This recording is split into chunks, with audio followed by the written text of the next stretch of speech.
drop it.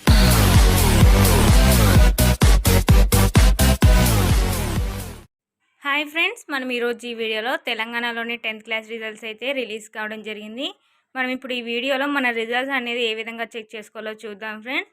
ఇది friends మనకైతే దానికి సంబంధించిన అఫీషియల్ వెబ్సైట్. ఇక్కడ ఇచ్చిన లింక్ని అయితే మనం క్లిక్ చేయాల్సి ఉంటుంది. ఈ విధంగా క్లిక్ చేసినట్లయితే మనకు నెక్స్ట్ పేజ్ అనేది ఈ విధంగా ఓపెన్ కావడం జరుగుతుంది ఫ్రెండ్స్. ఇక్కడ మీ యొక్క హాల్ టికెట్ నెంబర్ అంటే రోల్ నెంబర్ అనేది ఎంటర్ చేసి సబ్మిట్ అని క్లిక్ చేసినట్లయితే మీ రిజల్ట్ అనేది మీరు చెక్ చేసుకోవచ్చు. అదేవిధంగా దీనికి సంబంధించిన లింక్ కూడా మీకు డిస్క్రిప్షన్లో ఇవ్వడం జరుగుతుంది. అక్కడి నుంచి కూడా మీ రిజల్ట్ అయితే మీరు చెక్ చేసుకోవచ్చు ఫ్రెండ్స్. ఇంకా ఎవరైతే స్టూడెంట్స్ ఇప్పుడు ఫెయిల్ అయ్యారో వారికి సంబంధించిన సప్లిమెంటరీ ఎగ్జామ్స్ అయితే మనకు జూన్ 3 నుండి జూన్ 13 వరకు అయితే కండక్ట్ చేస్తామని చెప్పి మనకు విద్యాశాఖ అధికారులు అయితే తెలియజేయడం జరిగింది. దీనికి సంబంధించిన ఫీజు డీటెయిల్స్, అదేవిధంగా దీనికి సంబంధించిన షెడ్యూల్ అనేది రాగానే మీకైతే ఇంకొక వీడియోలో అప్డేట్ చేయడం జరుగుతుంది. ఇది ఫ్రెండ్స్ ఈరోజు వీడియో. ఇంకా మా ఛానల్ సబ్స్క్రైబ్ చేసుకున్నట్లయితే వెంటనే సబ్స్క్రైబ్ చేసుకోండి. పక్కనున్న బెల్ ఐకాన్ క్లిక్ చేయడం ద్వారా మా లేటెస్ట్ అప్డేట్స్ అయితే పొందవచ్చు. Thank you.